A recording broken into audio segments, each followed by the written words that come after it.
back, the most consistent podcast in the Pull Tab Sports Network. Can you keep a secret? Private conversations with public figures. We just did an interview you're going to hear shortly. This guy's a stallion, right? This Brooks Bollinger. I mean, it's good to be Brooks Bollinger, wouldn't you say? It was pretty impressive. Even his like his Zoom, it's like silky. He's got the old white earphones in. It sounded good. Little stubble. I didn't know him. I'm not a Badger guy. I've met him before, but I always think whoever plays shortstop is the best athlete, right? Or point guard or quarterback, and he did all three. What was your take? I mean, you know way more than him, and you know him personally. Did you learn something new in this interview? Yeah, I mean, some of his stories are fantastic. I mean, he's just really a smooth dude. I mean, think about it. He was a freshman starting quarterback that won the Rose Bowl. I know. And you got to have your shit together to be able to handle something like that at that magnitude. That's back in the day before the CFP, right? That's when the Rose Bowl was the granddaddy of them all. It still is, but I think the thing about Brooks is, since I met him and got to know him better, he's that way all the time, right? He's just real even keel. Nothing seems to, get him riled up or juiced up. He's just right down the fairway.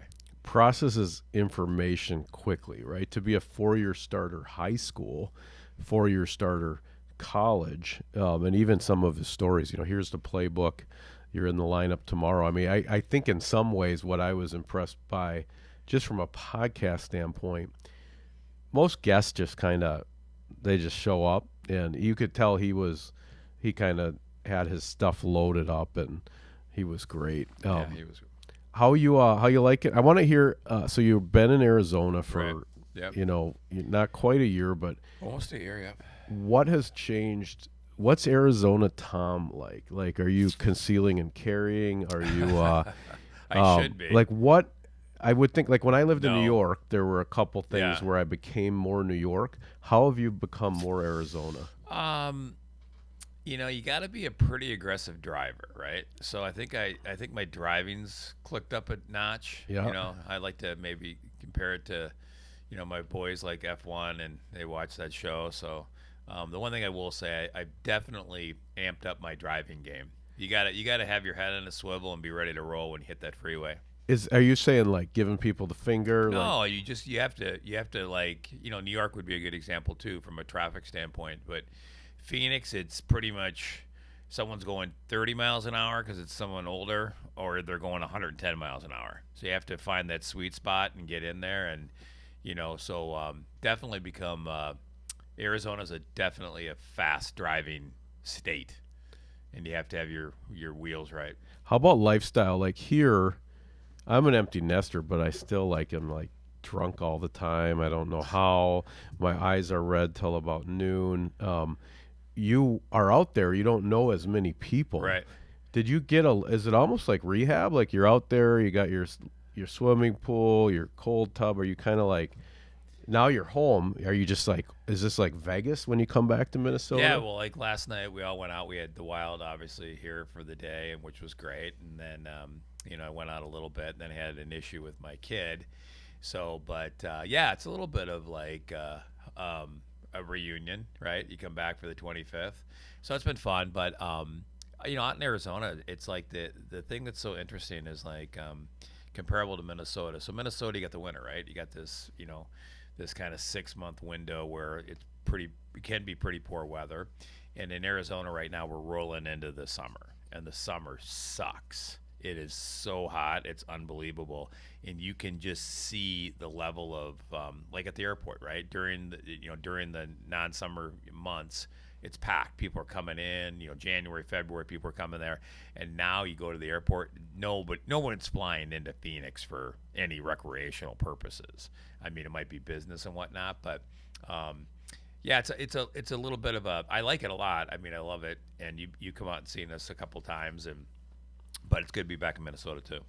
I think it's great out there.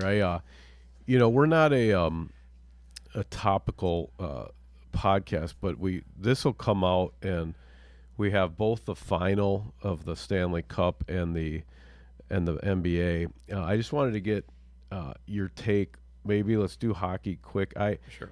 As you might imagine, I'm all for some reason, the Florida Panthers are Team USA in my head. Okay. I really enjoy this Canadians not winning the Cup since '93. Yeah. I don't like McDavid. I know he's the best, but there's something about him. He seems like a mouth breather. He's got a red beard. I just don't like I don't I have a major problem with Canadian hockey.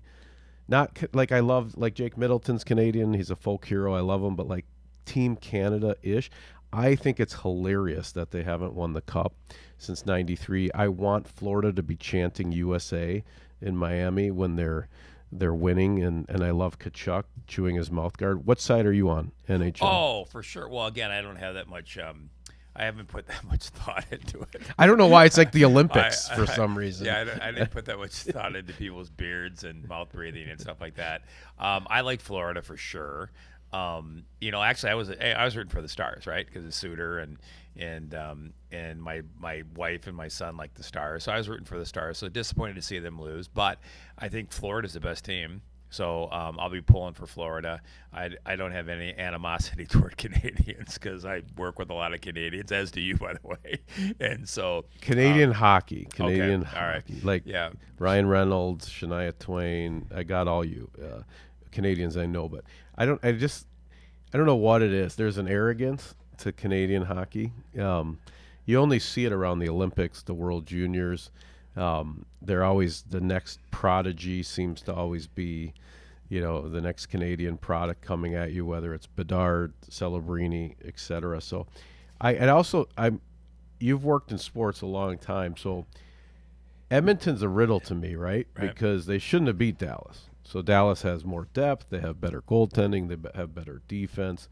They won. I wouldn't have thought they would have even beat some of the other teams they beat. Skinner is their goalie. I'm giving a lot of credit to Florida going on the run last year and then losing the final, because I remember that old Gretzky story. He sees the Islanders after they won the cup and they knocked out the Oilers, and they're not even celebrating in the locker room, and he kind of learned what it takes to get it all the way done. Do you think that's overblown? Like, does Florida have an advantage because they were here last year and lost? Or is it kind of like, you catch a tiger by the tail and go, what have you seen in your career? No, I mean, that's a good point. I mean, I heard something, too, that was interesting. I think my son might have told me this, but, like, when you look at Edmonton's path to the final, it was easier than, like, the Stars. Stars had to knock out Vegas. Stars had to knock out Colorado. Right? Brutal. So they beat the Kings, and, the Kings are a good team, but then they beat Nashville, right? It was Nashville or Vancouver? Vancouver. Okay, so they beat Vancouver.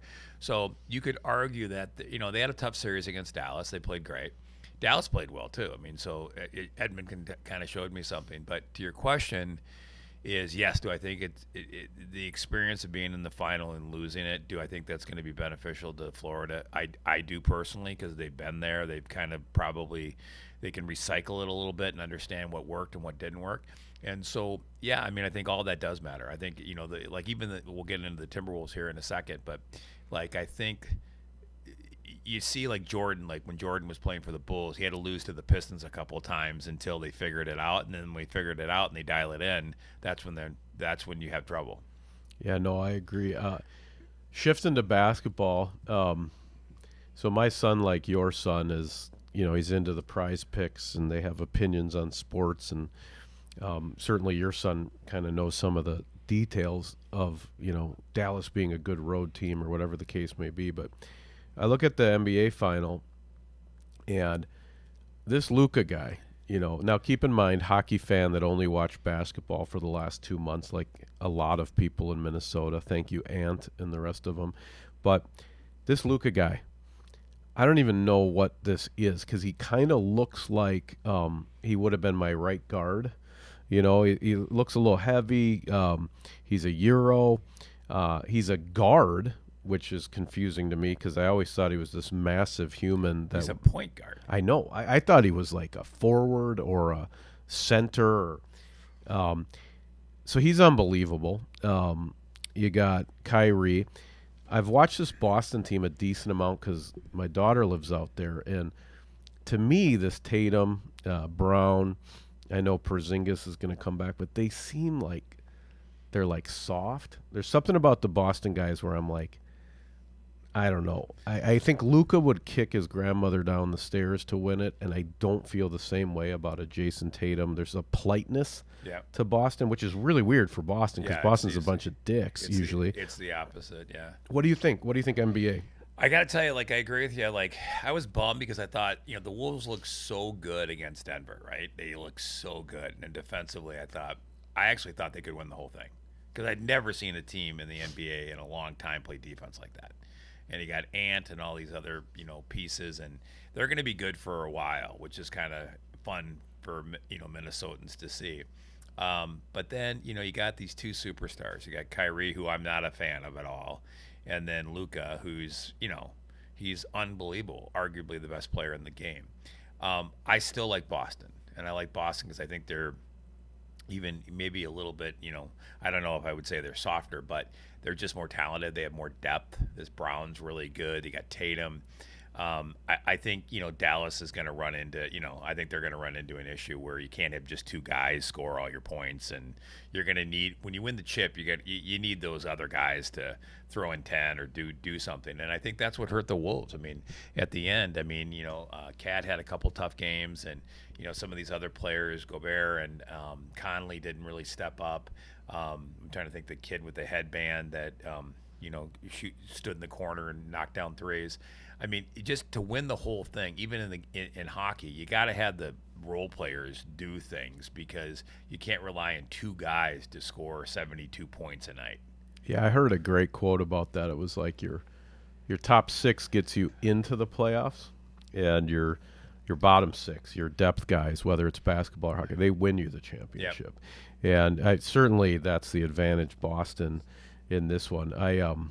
This women's sports thing that's happening right now, and Billie Jean King had a really nice quote. I thought she said, "It's not a moment, it's a movement," kind of reminding people, this isn't just because Caitlin Clark's gone crazy on social media, but the P-Dub won it. I got kind of caught up in that jet stream, enjoyed it, bought him some purple shots, and was holding a P-Dub player's flipper teeth in my hand at the bar, so I felt like I got pretty close Where was this at? So I went to the event at the X when they won at the Walker Rice Cup. Park? It was moved inside because it was raining, but yeah, it would have been better in Rice Park, and then a couple of the girls had played with my daughter, and so we went to the restaurant. We were like, we'll go eat at the same restaurant as them. We're not really rubes if we just eat at the same place. But if we start following them around to the bars, yeah, that's a little weird. There was rumors they were going to go to Cowboy Jack's in Minneapolis. Oh, wow. I had made a hard, like that was where I wouldn't go to Minneapolis. That would be too much as a 50-year-old man.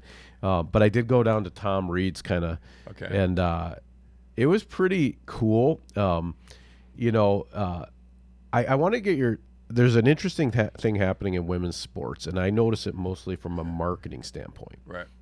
If you watch women's sports, everything is about everything. It's about every young girl in the country, Glass Ceiling, Billie Jean King, Dream Gap. It's so intense. Do you think it's always going to be like that? Like every single thing is about change, or will we ever get to a point where, same way we work with the Wild, I would just love to make funny commercials for the P-Dub that are about Taylor Heisey being an awesome hockey player. Right. But also older man talking about this, which is the wrong person to be doing it to begin with. But I'm just curious, how long do you think we have the sort of fist in the air before we can just go, hey, let's get into the nuance of the sport. Here's let's just talk about logo man threes from Caitlin Clark or breakaways from Taylor Heisey. It doesn't need to be about lifting every double X chromosome in the world. Yeah, I mean, so I'm obviously older than you. I think as I've gotten older, I've been in sports for 30 years, and so my answer now would be different than it would have been when maybe I was your age, or whatever, 20 years ago. Um, I don't think it's a flash in the pan. Some people have said it's going to be like the WNBA. The WNBA kind of started after the Olympics, and these owners all put teams into their buildings in the summer because they needed dates. And I mean, I shouldn't say it that way, but it kind of started out hot, and you had these 2 or 3 good years, and it just kind of faded. And now it's got this big resurgence because of Caitlin Clark. And they've got a lot of good players and stuff. I think with the PWHL and all women's soccer, I don't think it's a fade at all. I do think I wouldn't even call it a movement. I think it's here to stay. I think with kids younger, it's everything you're kind of brought up on, right? So we were brought up differently than our kids and then their kids. And so I think that women's sports is definitely a major player in the space, if that's the right way to put it. I enjoy it. I mean, I went and watched the USA women's play Canada in Tempe, and I had a riot. And they're good, right? They're good players. And watching Caitlin Clark and all these other women play basketball, they're really, really good. So I think, when you talk about, it's not a moment, it's a movement. I think part of what's happened from my perspective with women's sports it's been kind of a moment, right, where, let's all get behind this and support it. Then you move on to the next thing. You go back to the Vikings and the Packers and all this kind of stuff. I literally think that women's athletics is here to stay. Yeah, it flipped a switch. It does because feel they're really good athletes. You'll like this. So Elena's in the office the other day, our new employee, and she's like thinking out loud. She goes, because we had done the P-Dub thing, and she's like, God, I really wish that this stuff, like the women's sports, was where it is now. When I was coming up, she just goes, I would have tried harder, and I could have made something out of myself. She was like thinking out loud, because I've watched all these hockey dads, well, she's not going to play in the NHL. That was the Right. reason to not do the MAP in the summer, or another checkbook hockey tournament, or maybe go down to Bugstead or whatever. Like, it was like, well, and I do think it's going to be interesting. The other thing from a marketing standpoint that's shocking to me, when the P-Dub came in and they didn't name their teams, I remember thinking, it's such a example at the time. Like, this is women's sports just not quite being ready for prime time. They can't even name these teams, right? Now, it looks like it's genius, because they come in, they get the groundswell of just people who want to support this. Mm-hmm. So there's a group of people lined up to be like, I'm down for this. I'm not your typical sports fan. Plus, playing in the X, there's a group of people that goes, hey, this is just like going to a Wild game. It costs half as much. So they get out of the gates, and now year 2, they get to come in with a name, resell merch. So you're almost like into your 3rd year before you have any stress. And then they can expand probably in the 3rd year. So if you think of news being the driver, Right. so it's new. Now it's got a new name. You got to buy all the things. Maybe there's 10 teams in the 5th year or the 4th year. So I don't know. Maybe they knew something that we didn't. It looks pretty interesting. Well, again, you could argue that prior to what's happened, women's professional hockey had a lot of issues. 2 different leagues. Fighting with each other, Yeah, Olympians. I mean, they had markets where, not a whole lot of interest, and people were boycotting certain things and doing that, the other thing. So I think they hopefully learned from all that kind of stuff. They brought in a really strong, owner, or fund or whatever it is, the guy from the Dodgers who did they've done a really good job. I mean, they really have done a really good job. But so, the WNBA right now, I was thinking about this the other day.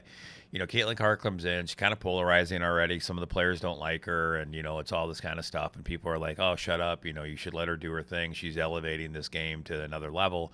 And you got this Angel Reese who's coming in playing the villain, and and go to ESPN now. They're front and center on everything. Yeah, everywhere. Everything. I mean, so whatever they're doing, it's working. People are going to the games, and they're good players. They're really good players.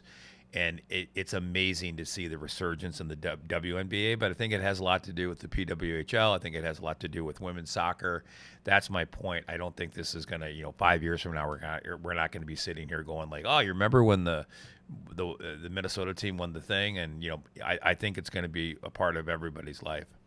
No, it's great. Hey, before we get into Brooksy, rather than do this the normal way, I'm going to tell you about two of our new sponsors. We're going to talk about them because they're both cool. Okay. So one is Drip Drop. And does your family do the liquid IV thing? Does you have the little packets? Yes, we've done it. Yep. So the biggest challenge Drip Drop has is when you explain what it is, you have to say it's like liquid IV, which is the market leader. Two differences: faster hydration.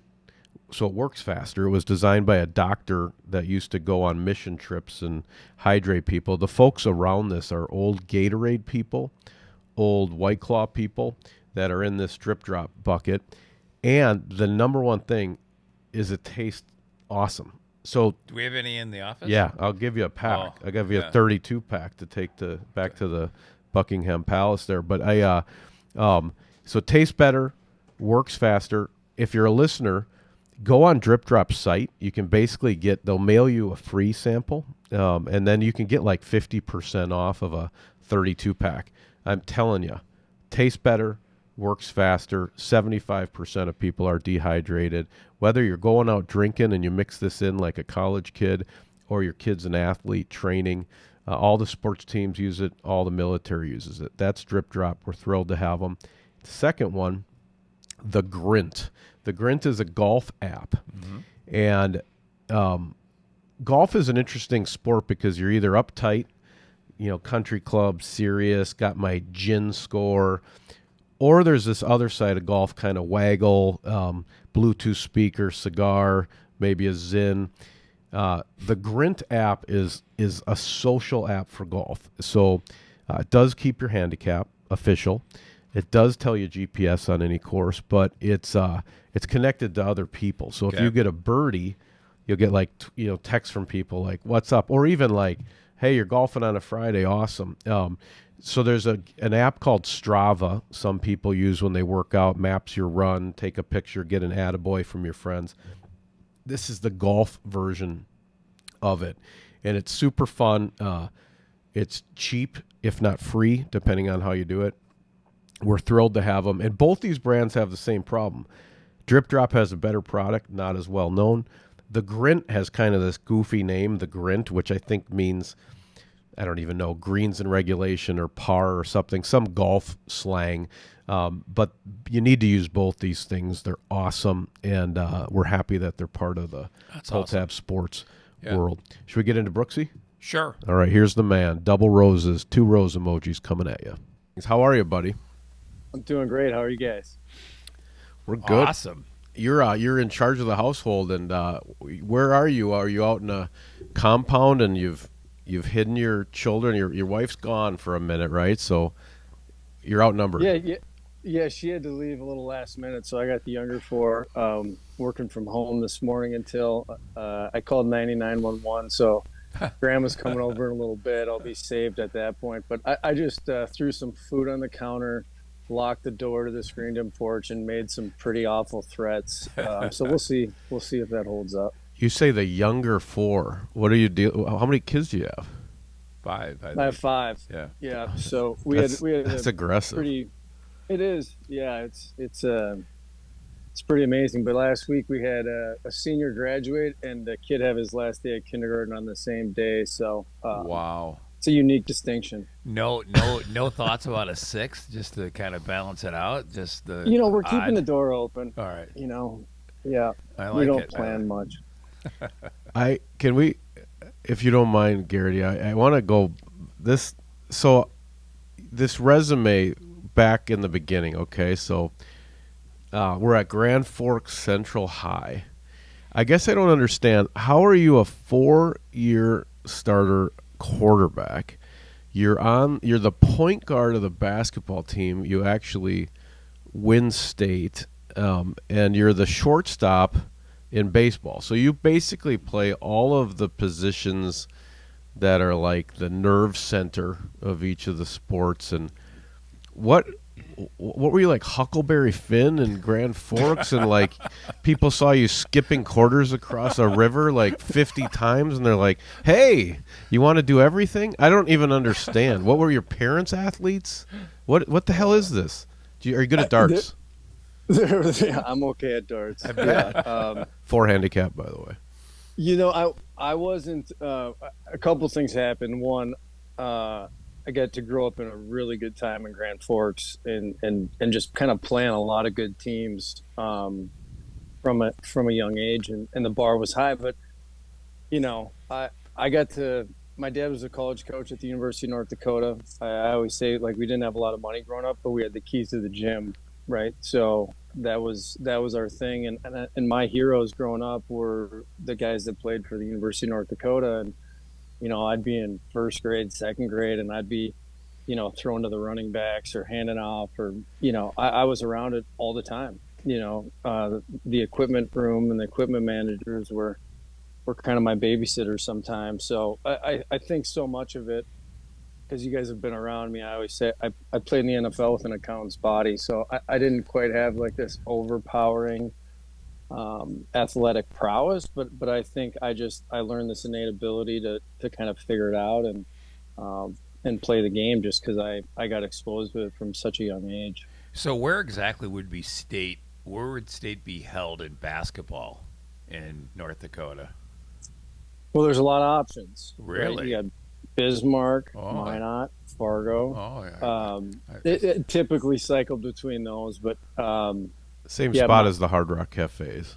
I would think, And all right? the casinos. yeah, the year we won it was in Minot, Nice. and yeah, Overnight trip, the whole 9 yards. They threw out all the bells and whistles for you. well, you've seen Hoosiers, right? Yeah, hell So, yeah. I mean, it's You were kinda Jimmy paint- Chitlin? yeah, paint the bus, and it's different now living in a city and raising our kids. But you got a conference game in Jamestown.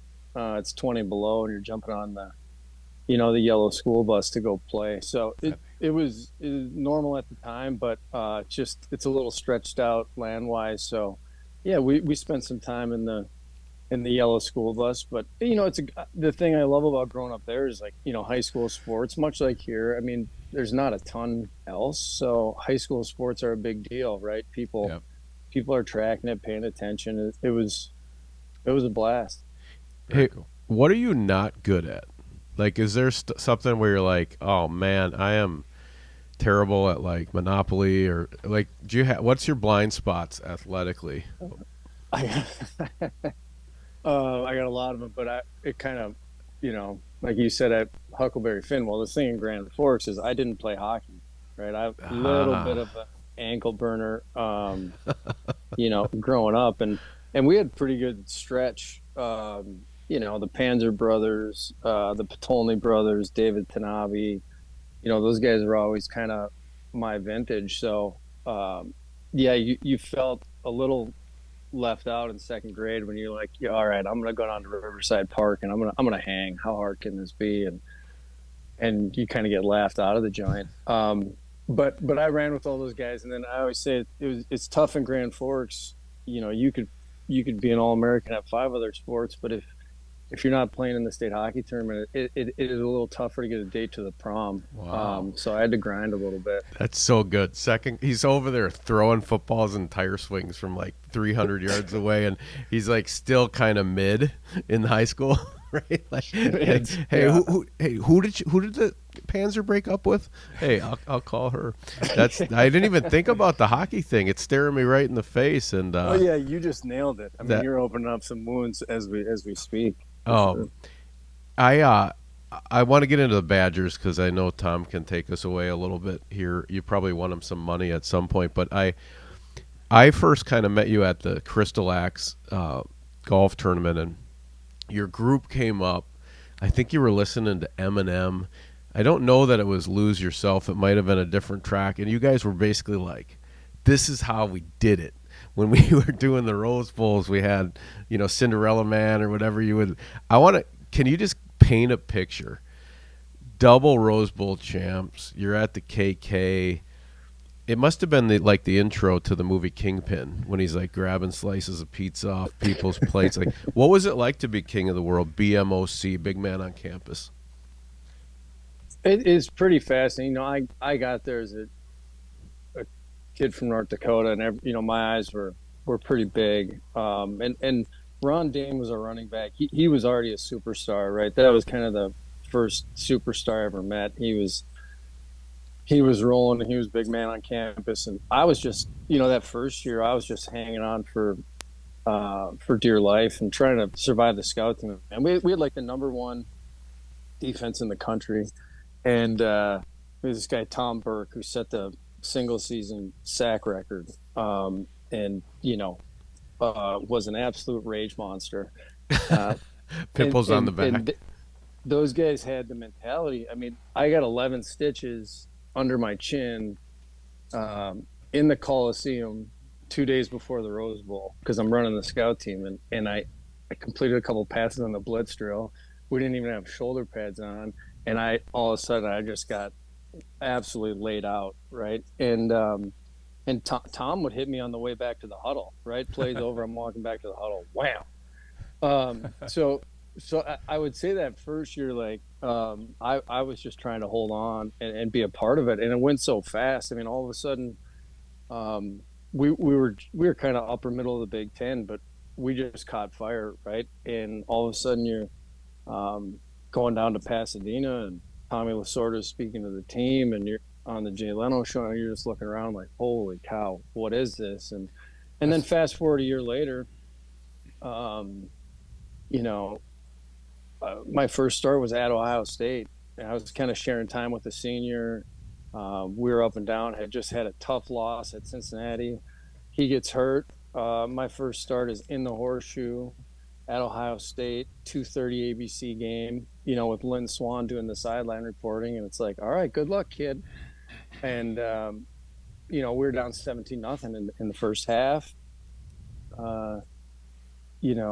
Caught fire, scored 42 unanswered, beat them 42-17. They're leaving the Horseshoe early. And I remember getting interviewed by Lynn Swan on the field and just kind of being like in that moment, it's like you get pulled outside your body and just kind of watch this thing happen, which ended up being winning 9 straight, including the Rose Bowl. And now you're kind of front and center in LA doing all this crazy stuff. And it didn't feel real. But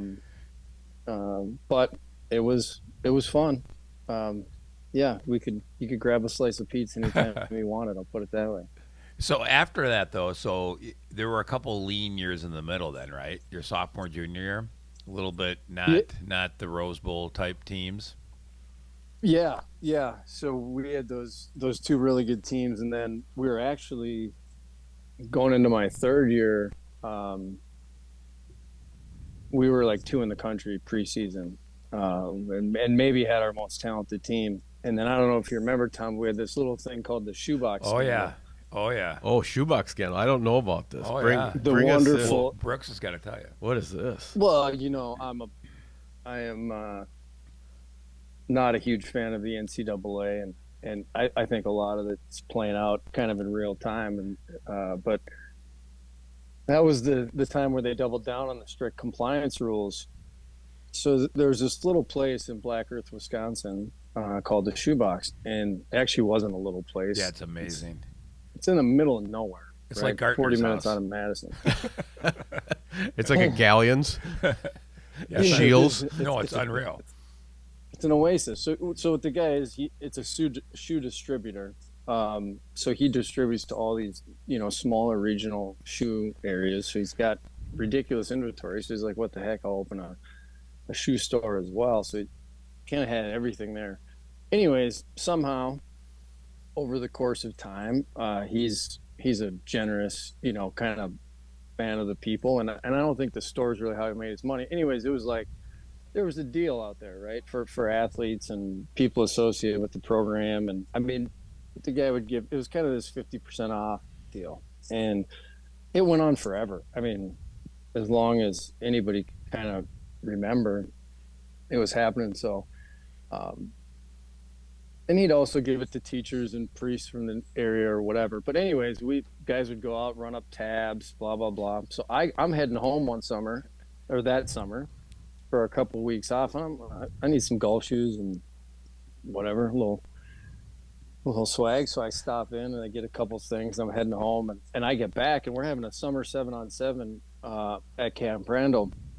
It's just the boys, and I leave, and Tom Mulhern, who was a writer for the Journal Sentinel, comes like out of the shadows. Right, this is like Deep Throat. Coming Sewer up. cap slides over. He comes out. Yeah, he's like, don't get too close. He's like, I got to ask you a couple questions. And I'm like, okay. Damn. And Not and he goes, I want to ask you about the shoebox. And I said, hey, all right. I go, hey Tom, you're gonna have to clear any interview with the SID. Like I can't talk to you until you clear with the program. And I went down the locker room. I'm like, boys, set up your tabs, get your name off the books. Like this shit's going down. All right. And everybody kind of laughed, right? They're like, are you kidding? The shoebox is whatever. Well, sure enough, that guy opened up the books and they wanted to make an example out of football. So the day of our first game, this beautiful organization, the NCAA, came down with their ruling. They had all summer, but we play in Western Michigan, and they suspend 24 guys on the day of the game. So it was just a ragtag bunch and whatever. Anyway, that who was my the punt first returner again? That was the headliner. Josh Hunt. Yeah. Did you get suspended for that game? I didn't. Well, the wonderful He's thing a for star. me all worked Yeah, out. exactly. So the other guys. So you're saying the other guys carried your burden for you because you were a quarterback? Yeah. I played center, so I can relate. So you just were like, "Hey guys, you shouldn't have done that thing with the shoes. I'll see you next game." That's kind of how you handle it. I'm trying to get you in the KK a little later. No promises. I ratted them all out for immunity. So I have so many questions about this. But so then the funny thing was I didn't get suspended, but I got 24 hours of community service. Ooh, what'd you do? What do you do? Bust tables at the KK? It was like, the Children's Hospital and going to schools. And good stuff. I don't remember everything. It wasn't like, cleaning up trash on the side of the highway. Oh, that'd have been great. That'd have been great if the Rose Bowl winning quarterback is cleaning up trash. In Middleton, Wisconsin. Somebody's holding a bag. He's just throwing darts, just picking up empty bottles. So a couple follow-ups, if you don't mind. What kind of footwear were priests looking for at the shoebox? Were they golfing priests? Okay? So second thing. Now, that's a good question. I've been watching a lot of Top Boy on Netflix, this gang show. So what you should have done, Brooks, as a leader, shortstop, quarterback, all the positions, point guard. You got to burn the whole shoebox down. I've been watching this. It's like when you got a body in the trunk, you burn the car. So what you guys should have done as leader, you go over to the shoebox, you gas cans. We film that in slow-mo. You're throwing the gas everywhere. You drop a match, and you're like, let's roll, right? I mean, did you consider that? Yeah.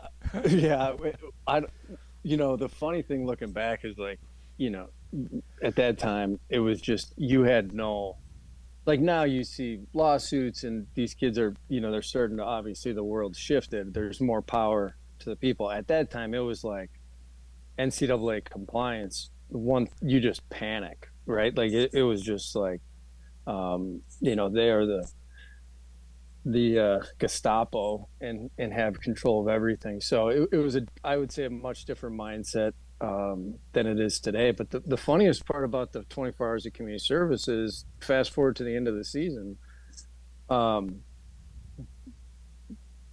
11 players selected across the country for the AFCA, American Football Coaches Association Good Works team.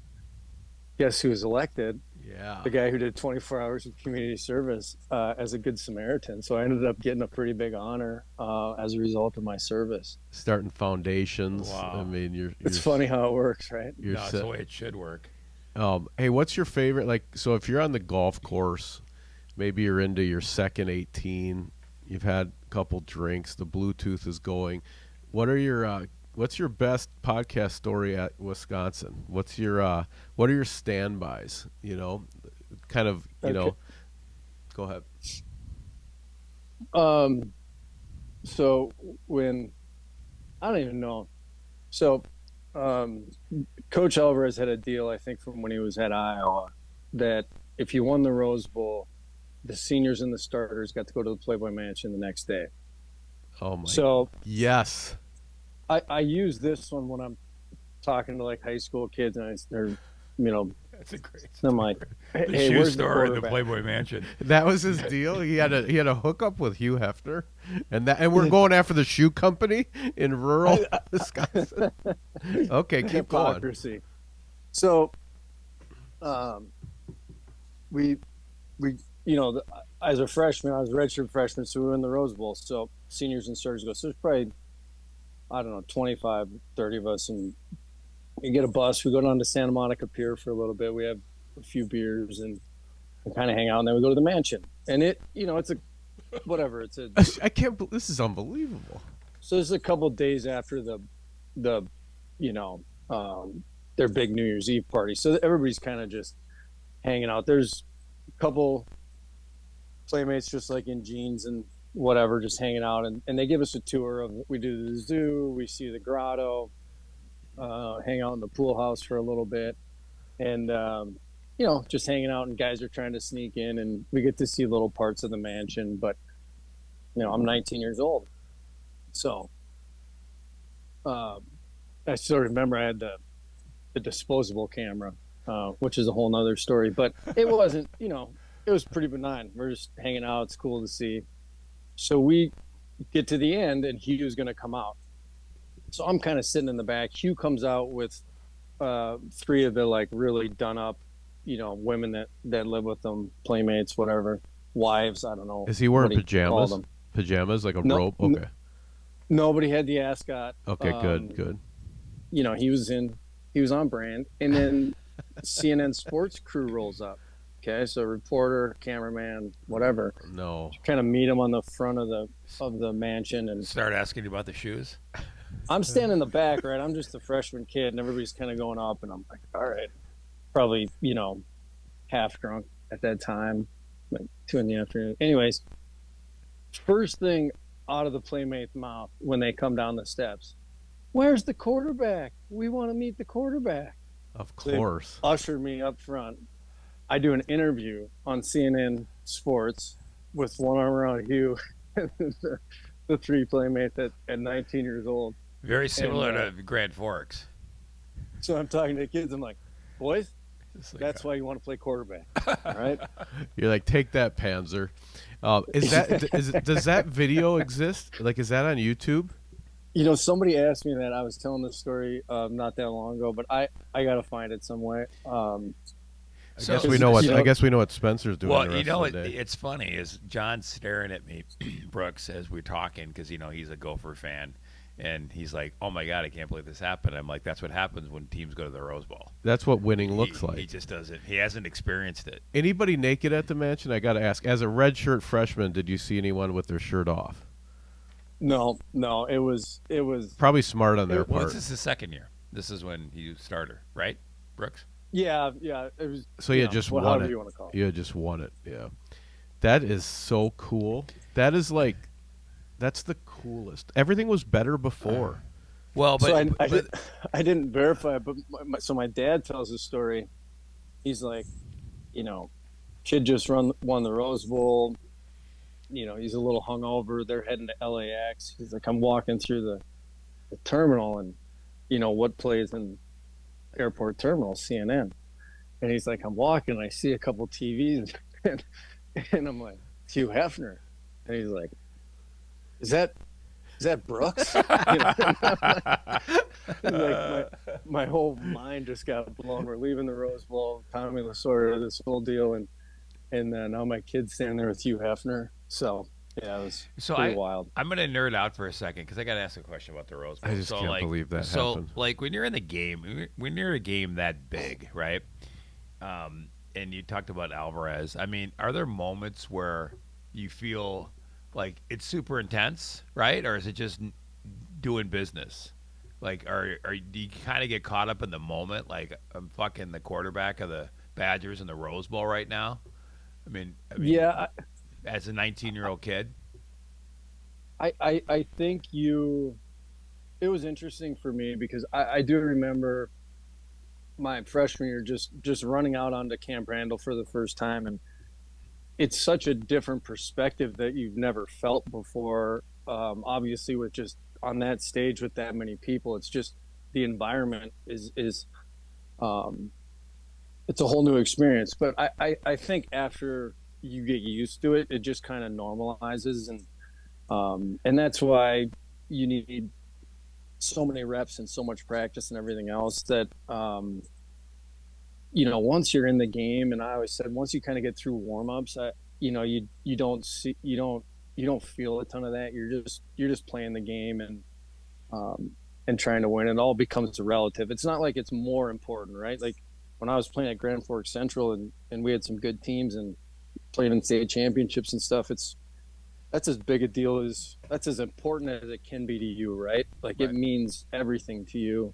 So it's not like a bigger game. It can mean more. You just know more people are going to see it Yeah. if you succeed or fail. But you kind of get used to that over time. I think what happened to me, I actually, talked to Mertz a little bit about this because, what you have to do is just play the game. And I always say a quarterback can't be really sustainably good until there's scar tissue, right? Because what happened to me was when I was young, everything went so fast and you're just playing free and loose. And then all of a sudden, you beat Iowa to go to the Rose Bowl and now you got like, I don't even know, what is it, 5 weeks off where you're in bowl prep. And that's when it really kind of hit me, was all of a sudden it's like, whoa, like I just entered a different stratosphere. And then I think you get to this place where you're playing just to hold on to what you've done, right? It's like, don't go backwards and just don't make a mistake and don't screw it up. And that's where you just can't play that way, right? I told Mertz, he won his first 2 games and, they crowned him king of the world and all the expectations. I won my first 14 or 15 games as a starter, right? So you get to this place where you're just like, all right, just don't make a mistake. Right. Don't go backwards. And then that's where you kind of alluded to. Not only did the team have a couple lean years, I think I went through a stretch where I was playing just to kind of protect rather than letting it rip and playing the position. So long answer to your question. No, I it's guess. good. Once you start thinking, you're screwed, basically, right? Once you I know I realize am. the Yeah. moment, can you give us a little Florida Tuskers? I know this is not the most meaningful part of your career, but I want to know what a Tusker is. Is that like a saber tooth, like it's celebrating animals with large teeth, like a walrus? And is there any good UFL like shenanigans story? If you're on a 30 for 30 about the UFL, what did anything funny happen when you were playing for that squad? Everything funny happened when I was playing for that squad. I mean, everything we did was funny, right? I think the first 2 weeks of games, my quarterback towel, on my uniform was a washcloth from the hotel. La Quinta. We're just, so where to start? So, a Tusker is like a wild boar. Right? Okay, like Whatever. a pig. But, I had, so I played in Dallas in '08, and then they didn't re-sign me. I kind of went through OTAs, or I didn't. Nobody called me for OTAs. Nobody called me in the off season going into training camp. So all of a sudden it's August, and I probably stopped working out more or less in May, or beginning of June maybe, and I'm kind of like, well, this is it, right? Moving on. And I'm mowing the lawn in August, and all of a sudden my wife comes out. She's like, hey, you got to come in. Like, Jeff Horton keeps calling you. He's called you 20 times. Is that your agent? So Hort was my quarterback coach at Wisconsin, and then at the time he was with the Linehan and the Detroit Lions. So I'm like, Hort, what's up? He goes, what are you doing? I go, mow the lawn. What are you doing? He goes, hey, Dante Culpepper cut his foot in the shower, and Drew Stanton did his MCL. He's like, we need a guy for the 4th preseason game. So this is Monday. This is Monday at like 2:00. And I'm like, Hort, I'm a bag of milk, man. I can't play football right now in the NFL. I'm not in shape. He's like, come on, man, you got to do it. I'm like, I can't. And he's like, all right, we're gonna sign Drew Henson. I go, fucking, I'm in. let's go. And, You hated and him. You hated Drew Henson that bad? yeah, I mean, well, I like Drew, but he's a Michigan guy, and it was my age, and I didn't want to. I wanted the chance if he was going to take it. So I'm on a flight. I actually call a kid down the street, high school kid. I'm like, grab a football. We got to go to the park. I go to the park. It's like Uncle Rico. Like I just throw about 30 or 40 balls as fast as I can. And I'm like, all right. Lady calls. I'm on a flight at 7. I get in Detroit. 10:30 next day. Learn the offense. Practice. Wednesday, fly to Buffalo. Thursday night, play 3.5 quarters in the 4th preseason game. And it was a blast, and we won, and I played all right. So, anyways, that's my precursor to like, you know what? Maybe there's still a little gas left in the tank if I got back in shape. So that next week, Jim Haslett called. So we had an unbelievable staff down there, right? Like Sean McVay's first job, he was our tight ends coach. Ike Hilliard, Jay Gruden was our OC. Jeez. And I knew Jay a little bit, and Jay's like, let's go. We need a quarterback. I think we got a pretty good team. This will be some fun. He had a background in the Arena League, so he's like, you'll have a blast. So we go down there. Every quarterbacks made a little bit more money, but everybody makes $50,000, right? And so you got like Jermaine Wiggins, who I had played with in Minnesota. You had these guys that was kind of like me at the end, and then you had these young guys just trying to get a sniff. But all of a sudden you're going with Wiggy to Dick's Sporting Goods to try and find some cleats that fit. It's just, but and then we're playing in the Citrus Bowl. Okay, I don't know if you guys have ever been, but the Citrus Bowl is 85,000 seat stadium. And there's 86 people at the game. So family. they're televising on Versus. They got Doug Flutie and Cordell Stewart, are doing the game, and you can literally hear the guy in the 4th row's conversation, with his buddy. It's just it was a riot. That's awesome. So, but going back to so you're at Wisconsin, and then you got drafted, or did you sign as a free agent with the Vikings? Was the Vikings the first team? 6th rounder. No, 6th rounder to New York. Oh, the Jets, right? Yep. Yep. And then, so what's that transition like? So you're this star quarterback at Wisconsin. Did you think you're going to get drafted? I mean, I know that's a weird question to ask, but No, I was in a weird spot, right? Because like my buddy tells me, he's like, Brooks, you weren't very good, but you played every Saturday at noon on ESPN for 4 straight years, right? Like people can't forget your name. But I had kind of an up and down career by the end of it. I always, played in that system where we didn't throw it a ton. So I think there was a lot of question marks.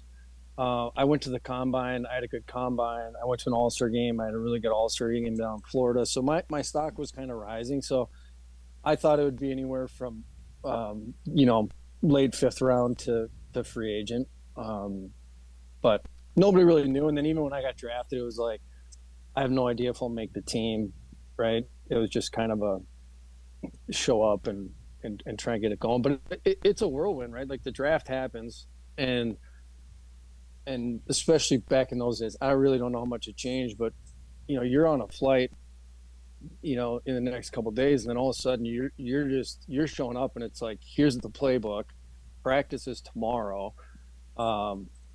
and it's a pretty baptism by fire experience. And then that first even mini camp will kind of define what kind of reps you're going to get going into training camp. And so it's just kind of hold on, and it all moved really, really fast. But I was lucky. I had Paul Hackett, who was right off the Bill Walsh tree in San Francisco of the West Coast offense, and then Vinny Testaverde and Chad Pennington were the quarterbacks in that room. So for a kid that was a football junkie and grew up around it, to be able to sit in there in that room and just learn the game of football from the lens of and the experience that those guys had, for me, was just kind of beyond my wildest dreams. So it was a blast. So the question I have, so obviously you played. I mean, you played games, and you started and played games in the NFL, but as a backup, they always say like you have to be prepared. Were there any games where you're just standing there like spaced out, like whatever. I mean, So like, the worst job in the world is a backup quarterback, right? The best job in the world was in the old days when they had the third string quarterback. Okay, because third string, you got a pretty good idea you're not going in the game, and it's not that you don't want to go into the game, but I went into the game, in my career, Tavares Jackson pulled his groin like the second play of overtime in Detroit, right? So you're standing there the whole game, and then all of a sudden it's in the critical moments, like, go in. Oh, by the way, you had no reps in practice. Just let it rip, kid. You'll be all right. It's just survival. That's tough. That's a stressful environment to be on edge every single play from the first play of the game to the last. Of like, all right, you just get thrown into the fire. At that position is a difficult thing. But funny story about that. So third string guy in New York. This is my third year. And, I would work out with all the practice squad guys on Tuesdays, typically a day off. So we'd go in and work out. And we get done with the workout. I come around the corner. There's two guys sitting there, whole line of D-line. And they're like, man, they're kind of laughing at me. They're like, you got it made. You got the best gig in the world. Like, you don't do a damn thing at practice. You got your hat on backwards and a dip in during the game. You travel with the team, and you get paid on normal roster. They're making practice squad salary. They're like, dude, you got to make. That next week, we're playing Jacksonville at home, and Pennington tears his shoulder. Comes out. Jay Fiedler goes in 6 plays later. Jay Fiedler tears his labrum. Game ends. Next week, we're playing at Baltimore. I come around the corner on Tuesday. Those same two slappies are sitting at their locker. I have 40 media members, Sal Palantonio, Ed Werder, A-listers, all huddled around my locker. And I said, hey, Slappy, you guys still want my job? Ray Lewis. Yeah, that's great. Hey, are your kids freak athletes? Are they like climbing the trees behind your house and throwing darts and sticking landings in gymnastics, or what? How are the genes coming through? Well, because your wife's a soccer player, right? She played soccer at Wisconsin. Yeah, she's a better athlete than me. She's in the Hall of Fame at Cretin-Derham Hall, and she was soccer, basketball, and track, and she's talented. So yeah, there's I think some good genes. We got the spectrum. I think I have a little more patience with the development of the athlete than maybe my wife does. I'm kind of the one that's at the basketball game, the 6th grade basketball game. That's like, hey buddy, good job. Like, you played hard on defense and you tried good. And she's the one that's like, if you play like that one more time, you're not getting dinner. She's the tough one. She's like, that sets the bar pretty high. But yeah, they're all over the place. We're lucky they all love it. They play a bunch of different stuff. So, and I think us having played is helpful, especially as you guys know how crazy the youth sports world can get. I think having a little bit of perspective and the lens through which we got to see the world kind of helps. But they're all right. Did you think it was disrespectful to take number 9 on the Vikings, and after Tommy Kramer had sort of made that so meaningful? I mean, is that something you struggled with? Yeah, I was a Tommy Kramer fan, as a kid, and but to be honest, like, I don't even know. I feel bad, and I've gotten to meet Tommy a number of times kind of since, and I didn't think about it too much at the time. I assumed that enough time had passed, and I didn't really think about it much. I wanted 5. That was kind of my number, but Chris Cluey, the punter, and Guitar Hero specialist, was not going to part ways with that. Yeah. So I settled for 9. Hey, you did some coaching, both Hill Murray, Cretin. Now you have the kids coming up. Is that going to be a bigger part of your life? Are you going to are you coaching your kids now? Or are you going to sort of work up the ranks, maybe roll with your kids, or are you non-parent coach guy? Where are you at with the coaching, and did you enjoy doing that? All over the spectrum. Yeah, I loved it. Um, we had a magical run at Hill. My first year when I was done playing, and then I went to Pitt and coached with Paul Christ. I was a quarterback coach for a couple years. Um, Kind of realized that 4 kids and that lifestyle probably wasn't going to be the path for us. So I jumped off that train. We moved back here, and then I was kind of trying to, at 33 or 34, I guess, start my professional career. And then at the same time, I was just arrogant enough or stupid enough to think I could also be the head coach at Creed and Durham Hall. Um, so I did that for 4 years, coached over there in the time my kids were coming up. And I absolutely loved coaching high school kids, coaching youth kids. It's natural for me. I'm passionate about it. It's just, it got to be too much. Kind of having 2 full-time jobs, and then also having the 5 kids. So today, I'm really good at being the second or third assistant is kind of my role typically in this. Any position where I never have to be responsible for an email or any scheduling, I'm cool with. But it's just so busy right now. I try and do a little bit of hoops and a little baseball, but can't commit to doing a ton of it. And I like that too. I think I spend enough, a lot of time with my kids, and I kind of want the athletic career. I want to support them, but I want it to be theirs. I don't want it to be where I'm the one driving it. So I always say the best time for me isn't going to the game or the practice. It's the time in the car that I get with the kids. That's good. Well, you kind of look like Coach Taylor from Friday Night Lights, so you might want to keep it an open option. The what community are you in? I know Tom knows this, but where do you live now? Like where are your kids playing sports? We're in Eagan, kind of the Mendota Heights. Eagan area is where our kids play, and then we get one just graduated, but Creed and Durham Hall is where the boys are in high school. Awesome. I got a couple more, but I don't want to. No, go ahead.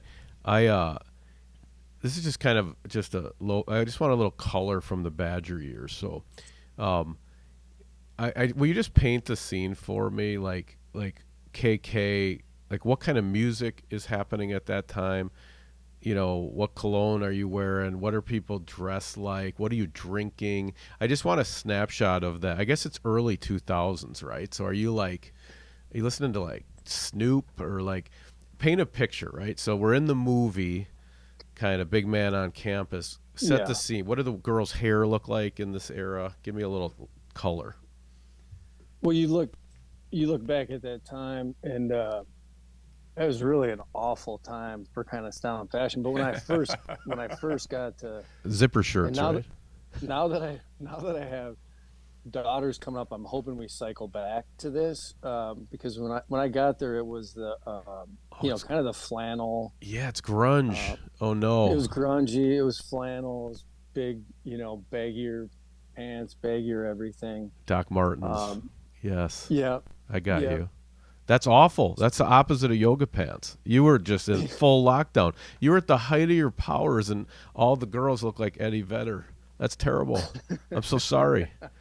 That is so good. Oh my gosh. What was the KK like? Like that whole like secret handshake world. Give us a little taste of that. Yeah, it was it was a simpler time.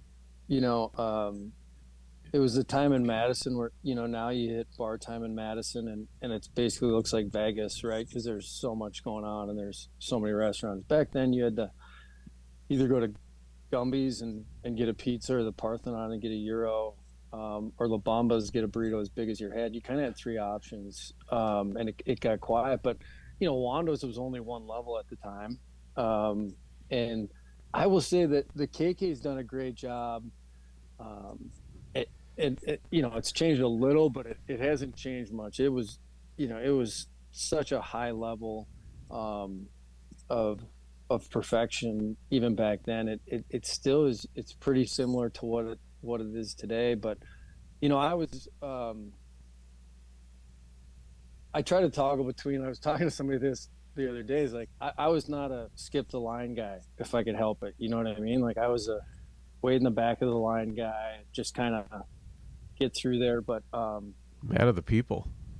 well, yeah. I mean, I think that's where you met the people, right? Like that. There, it was not. I wasn't. I wasn't just trying to not be an asshole. I was also like, hey, this is kind of where, um, the freshman girls hang out. So, um, yeah, it was a little self-serving probably as well, but you Some know, strategy. Doc at the KK, the cooler, the whole 9 yards. Like it was a pretty good movie. Um, that Well, I like, don't know if I can fully do justice to. but like when you're playing, I can't imagine like you're playing for a big program like that, and then were there times you didn't go out? Let's just say you had a bad loss. Would kids come up and give you shit, or was it Oh always, yeah, yeah, yeah. I think that first year, like that's what I'd say too. Is like we had a good group of guys. The hockey guys were great. Still the era where, and maybe it still is this way. I feel like it's gotten a little bigger, but we kind of ran together across sports, and it was really a pretty simple time. But yeah, listen, it's not like you listen to Peyton Manning talk about when his dad was playing at Ole Miss, and he'd get carried into the frat house on the shoulders, and they'd all just kind of that's what be John was. excited for the team, and then how different Peyton's experience was at Tennessee. I'd say is yeah, there's a layer of when it's good, and there's people rolling out the red carpet and trying to grab at you, but there's an insecurity that kind of comes with that too. I had a number of situations where people would come up in a restaurant, or my family members were standing in line at the bar or whatever, and all of a sudden comments start flying that aren't as positive, and people kind of start to look at you like you're not a person, right? You're kind of like um, I don't know, this product or whatever, Right. and they say some pretty ridiculous things. I was always kind of okay with just brushing it off and being self-deprecating for the most part. There's sisters, my mom, my dad, like there was stories where they're getting into it with people, just because I think it's harder to take when it's your family member. But Yeah, um, totally. yeah, you avoid the crowds at times for sure. I There was times I should have just went home earlier. You know what I mean? Yeah, Like totally. I am thankful that there wasn't the social media Oh and the my pictures gosh. and the videos and stuff Yeah. like that. horrible. I so that story about Alvarez and Playboy Mansion is just an ace of spades. What's your favorite pro story? Because you played at some. I mean, you got Tony Romo's in your orbit. Obviously New York had to be amazing going from Grand Forks to New York. The Vikings, the most storied franchise in the NFL, as well as the Lions. What's your kind of pro? What's on your playlist for your pro stories? Yeah, I mean I gave you that Detroit one earlier. I think um, the the thing that's so fascinating about that the pro game is, especially when you're a guy that's kind of down the line and gets shuffled in the deck, is went through it in Dallas, went through it in Detroit. It's you don't get, nobody's really worried if you're set up for success, right? I mean, it's kind of like, hey man, like here's your shot. It's okay, you didn't get any reps in practice, you don't know the system, whatever. It's like you got a half of football to kind of prove if you're going to have a job next year. So that, I think of a few of those environments where you're just showing up. And I remember I get signed by Dallas, and I go down, and it's like a day off. And so I'm going in, getting my locker set up and meeting the equipment guys and getting my stuff. And I'm sitting there, and T.O.'s the only other guy in the locker room. And holy shit, that's, Terrell Owens. And he walks over, what's up, man? He's like, hey, you want to come over to my place, hang out, watch the games, whatever? I'm like,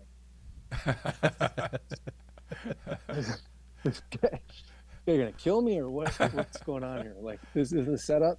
But no, I mean, the NFL was great, but I think the biggest thing was like, it's a job, and you show up and you got to do your job, and that's the only way to earn the respect of the locker room, and then everybody kind of goes home after, and there's a lot of fun to be had, but it's, all of a sudden you're thinking you're going to New York to kind of have this extension of college, and our whole team was like, a bunch of old men in my eyes, right? They all had 2-3 kids, and they went home at night. So it was definitely just learning how to be a pro, I think was the biggest thing, and showing up and doing your job.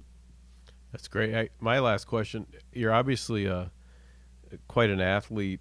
I know you joke about the accountant body doing all this stuff, but who's the best athlete, whether it was college or pro, that you ever just saw? Like, you're just like, that is not, it's like they said about Tiger Woods, right? He plays a sport I'm unfamiliar with. What's the greatest athlete you came across, whether it was pro or college?